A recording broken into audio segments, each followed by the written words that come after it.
Aký je Ilia tréner? Že na čo sa zamerá viac? Skôr na zem alebo viac striking? Ilia se zaměřuje úplně na všechno, v čem vidí, že mám nějaké nedostatky, tak trénujeme zrovna to. Ale jako mám tam prostě tréninky v wrestlingu, upletiva práce, zem, postoj, úplně všechno. A v čem jsem trochu horší, tak na tom pracujem víc. Ako dopadol tvoj najbližší turnaj, čo si mala v Rakúsku? No, můj turnaj v Rakousku dopadl víc jak skvěle, protože jsem vyhrála 4 pásy, to byl vždycky můj sen, vyhrát jakýkoliv nějaký pás a do budoucna jich chci mít co nejvíce. A vybojovala jsem tam vlastně 4 zlaté místa, myslím 2 stříbrné a bronzovou.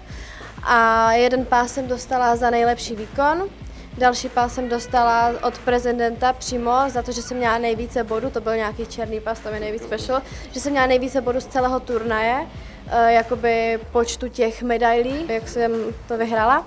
A další 2 jsem vyhrála vlastně za místa, protože já jsem vlastně tam měla asi kolem 10 zápasů, což jako bylo fakt hodně. Jsem vlastně trénovala v kategorii do 55 kg a ještě i do 60 kg.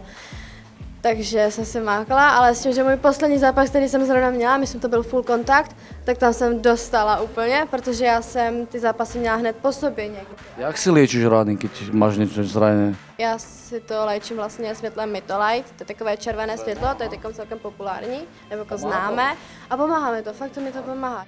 Chci postupovat dále, taková ta nejvyšší cíl je UFC, protože žádná větší organizace v MMA není, tam nejlépe vyhrát pás.